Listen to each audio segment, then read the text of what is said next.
रोहित की दो बहुत प्यारी प्यारी बेटियां हैं, 11 वर्ष की नंदिका और काशी 4.5 वर्ष की, जो ये तितली बन करके यहाँ घूम रही है, जिसको अभी कुछ भी नहीं पता। मैं पिछले 3 दिन से देख रहा हूँ उनको। वो दादाजी के पास आती है, हाथ मुट्ठियाँ बंद करती है और दादाजी को कहती है दादाजी आपको रंग लगाती हूँ। उसको पता ही नहीं है। और आते ही अब सबसे पहले यहाँ ताऊजी को कहने लगे ताऊजी मैं पिताजी को पुष्प चढ़ा दूँ। तो सबसे पहले श्रद्धांजलि काशी ने ही दी है, जिसको कुछ भी नहीं पता अभी तक। वो खेल रही है हम सब के बीच में, और प्रकृति ने ऐसा वज्रपात परिवार पर किया। लेकिन प्रकृति और भगवान को दोष नहीं दिया जा सकता है। हम सब जानते हैं कि इसी विद्यालय में 9वीं कक्षा तक उन्होंने पढ़ाई की। बराबर में साथ का एक विद्यालय है, श्रीमद् भगवत गीता वरिष्ठ माध्यमिक विद्यालय, जिसको बड़ा गीता विद्यालय भी कहते हैं। वहाँ पर 11वीं 12वीं की परीक्षा पास की।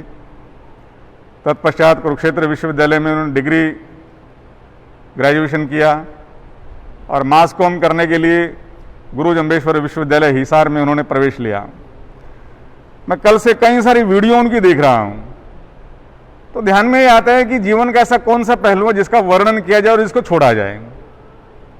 मेरी वाणी में ना तो वो शब्द हैं, ना वो साहस है कि उनके व्यक्तित्व का उल्लेख कर सकूं। और ऐसा ये इस समय काल का चक्र चल रहा है, तो मैं अधिक समय नहीं लूँगा। श्री रोहित जी लगभग 20 वर्ष से पत्रकारिता के जगत में उन्होंने एक नाम अपना कमाया। कल अपने समाज के, शहर के एक बहुत बड़े प्रतिष्ठित सामाजिक कार्यकर्ता बाबूजी से मिलने के लिए आए, अपनी संवेदनाएं प्रकट करने के लिए आए। उन्होंने एक वाक्य बोला, वो वाक्य मुझे अंदर तक चीर गया। कहने लगा कि पुत्र ने पिता को जितना सुख दिया उससे कहीं अधिक दुख दे गया। ऐसा वो जो वाक्य जब मेरी आंखों में, कानों में पड़ा तो मुझे सहन नहीं हो पाया। तो 20 वर्ष का ऐसा उनका पत्रकारिता जगत का नाम, और पत्रकारिता जगत में जीवन मूल्य स्थापित करने का काम, पत्रकारिता जगत की एक लाइन जिन्होंने खड़ी की, ऐसे हमारे बीच में से रोहित जी चले गए। सभी को प्रणाम।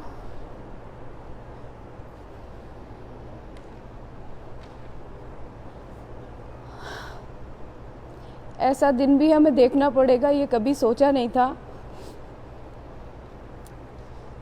रोहित को टीवी के माध्यम से आप सबने देखा, समझा और जाना है। वो मेरे परिवार का सदस्य था, इसलिए मैंने उसे और करीब से देखा, और उस नाते मैं ये कह सकती हूँ कि इतने छोटे से जीवन में एक पुत्र के रूप में वो सबसे अच्छा बेटा साबित हुआ।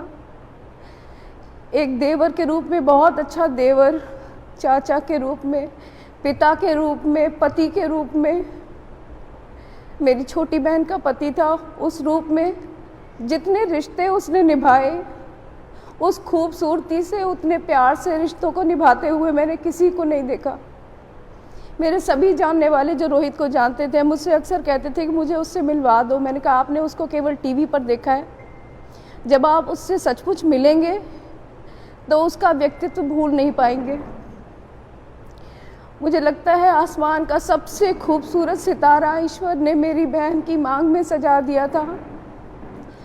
आज मैं उसको यही कहकर समझा रही थी कि सोचो कि ईश्वर तुमसे पहले ही संवाद कर लेता और तुमसे कहता कि जीवन छोटा होगा लेकिन बहुत खूबसूरत होगा, बहुत प्यार से भरा हुआ होगा, बहुत सुंदर होगा, तो तुम क्या मांगती?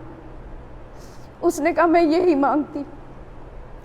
ये अन्याय ईश्वर ने जरूर किया है, लेकिन ईश्वर के लिखे के आगे हम सब असहाय हैं।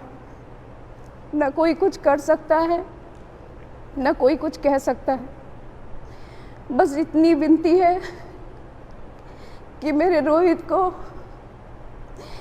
ईश्वर अपने श्री चरणों में स्थान दे और उससे कहे कि अपने परिवार को संभल दो, उन्हें हौसला दो कि वो आगे बढ़ सके। बहुत सारे काम अधूरे छोड़ गया है, लेकिन जाने वाला कभी तैयारी करके नहीं जाता। इतने कष्टों के बारे में सुना, इतने लोगों के तकलीफें सुनी, इतने लोगों का जाना सुना, लेकिन जब अपने ऊपर आ गया तो लगा सबसे दुखद, सबसे गंदा यही साक्षात्कार हो सकता था, और वो दिन भी हमने देख लिया। फिर भी रोहित से प्रार्थना है कि रोहित, तुम जहाँ भी हो अपने परिवार को संबल दो, अपने परिवार को हौसला दो। आगे बढ़ने का, पीछे मुड़कर देखने का कोई फायदा नहीं है। हे ईश्वर, उसे अपने पैरों में, अपने सदगदी में स्थान दे और उसके परिवार को हौसला दे। धन्यवाद।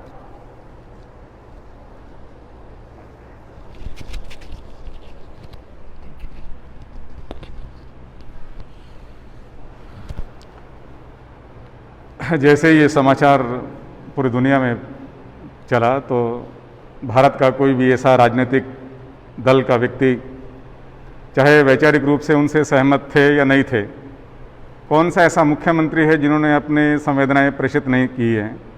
कौन सा ऐसे धर्म का व्यक्ति है जिन्होंने उनके प्रति अपनी संवेदनाएं प्रेषित नहीं की हैं? कौन सा ऐसा सामाजिक संगठन है जिन्होंने उनके प्रति अपनी श्रद्धांजलि अर्पित नहीं की है? इन सब के का एक ही कारण था। कल अपने संघ के एक बहुत वरिष्ठ अधिकारी आए हुए थे, तो उन्होंने कहा कि रोहित जो है वो अजात शत्रु था, तो जिसका कोई शत्रु हो ही नहीं सकता है। ऐसी प्रतिभा के धनी मैं रोहित जी के प्रति संवेदनाएं प्रकट करने के लिए उनके बहुत परम मित्र श्री प्रखर श्रीवास्तव जी से निवेदन करूंगा कि वे आएं और कुछ ही शब्दों में अपनी भावनाएं प्रेषित करें। श्री प्रखर जी।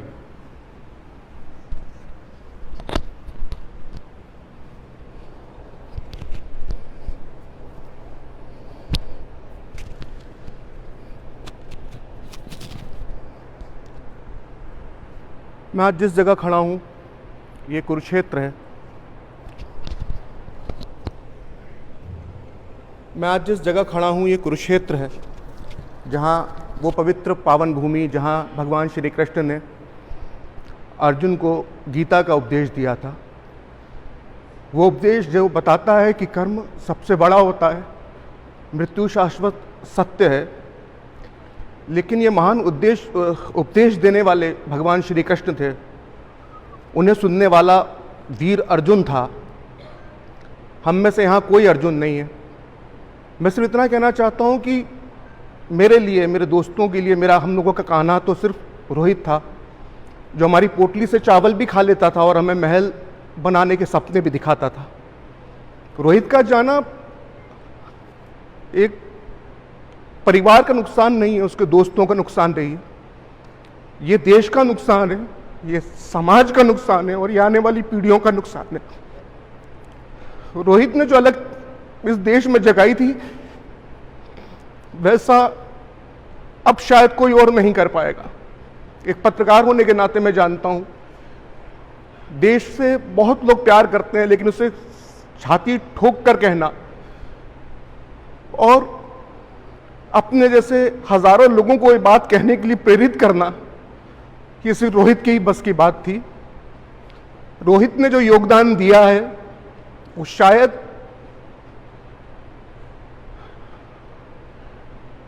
इसे कभी नहीं भुलाया जा सकता, और जो नुकसान राष्ट्र और समाज का हो गया है उसकी भरपाई भी नहीं हो सकती।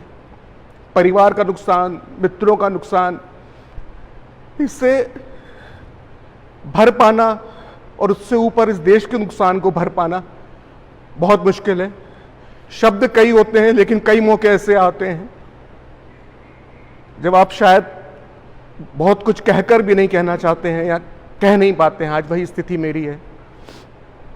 रोहित हमेशा हमारी यादों में रहेगा, और आप सभी जो रोहित के करीबी लोग हैं उनसे मैं इतना ही कहना चाहूँगा कि रोहित को ना भूलने देना ही उसके लिए सबसे अच्छी श्रद्धांजलि होगी। धन्यवाद।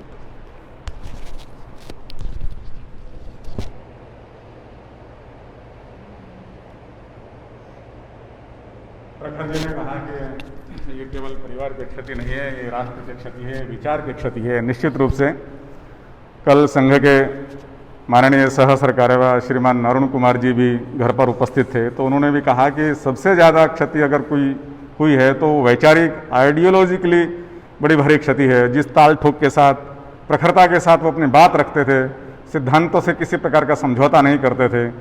ऐसा पत्रकार, बहुत विरला पत्रकार मिलता है जो समाज में बहुत वर्षों तक उसकी कमी खलेगी। मेरे पास बहुत सारे कुछ ऐसे नाम आए हैं, वरिष्ठ जन यहाँ पर उपस्थित हैं, मैं उनके नाम पढ़ रहा हूँ, वे कृपया आगे आकर के अपने पुष्पांजलि अर्पित करेंगे। श्री संजय भाटिया जी सांसद हैं करनाल लोकसभा से, उनसे निवेदन। श्री बालकिशन जी सह संगठन मंत्री उत्तर क्षेत्र विद्या भारती। श्री रवि कुमार जी संगठन मंत्री हरियाणा प्रांत विद्या भारती। श्री सुरेंद्र अत्रे जी उपाध्यक्ष हैं विद्या भारती उत्तर क्षेत्र के। श्री मदन मोहन जी मानद सचिव हैं कुरुक्षेत्र विकास बोर्ड के। श्री जितेंद्र शर्मा जी रोहित के मित्र हैं, दिल्ली से जी न्यूज़ में हैं, उनसे निवेदन कि वे अपनी पुष्पांजलि अर्पित करें। श्री परितोष चतुर्वेदी जी, आप भी जी न्यूज़ में रोहित जी के मित्र रहे हैं। श्री पवन जी से निवेदन है कि वे भी अपनी भावांजलि अर्पित करें। श्री हरीश जी सहजिला कार्यवा राष्ट्रीय स्वयंसेवक संघ के, उनसे भी निवेदन है कि वे अपनी भावांजलि अर्पित करें। अब मैं निवेदन करता हूं हरियाणा सरकार के कैबिनेट मंत्री श्री कंवरपाल जी गुर्जर से कि वे आएं और अपने मन की संवेदनाएं, मन के भाव हम सबके सामने प्रकट करें।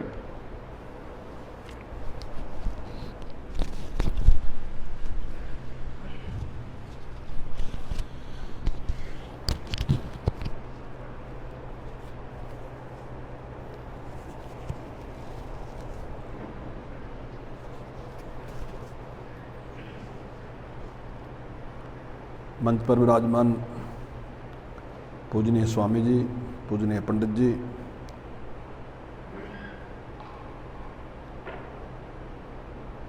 शोक सभा में उपस्थित देवी एवं सज्जनों,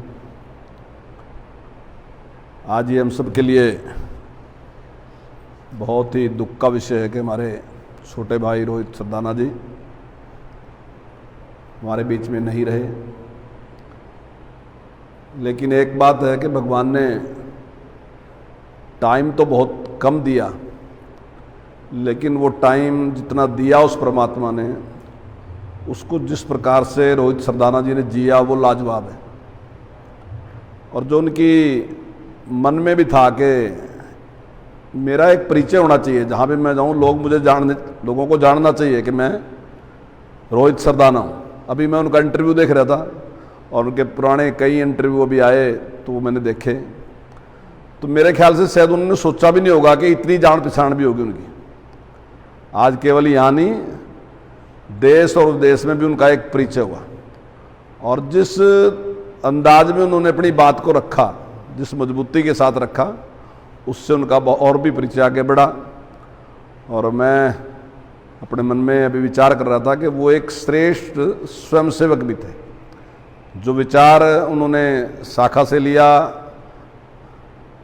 अपने पिताजी से लिया, परिवार से लिया, उसको उन्होंने इम्प्लीमेंट भी किया जीवन में, और उस विचार को आगे बढ़ाने का भी पूरा उन्होंने प्रयास किया।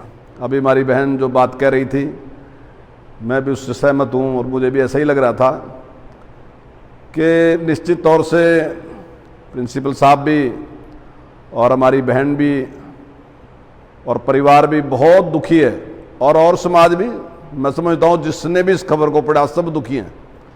लेकिन भगवान ने जितना टाइम दिया और जैसा उनको दिया, वो मैं समझता हूँ कि श्रेष्ठ से भी श्रेष्ठ उनको दिया।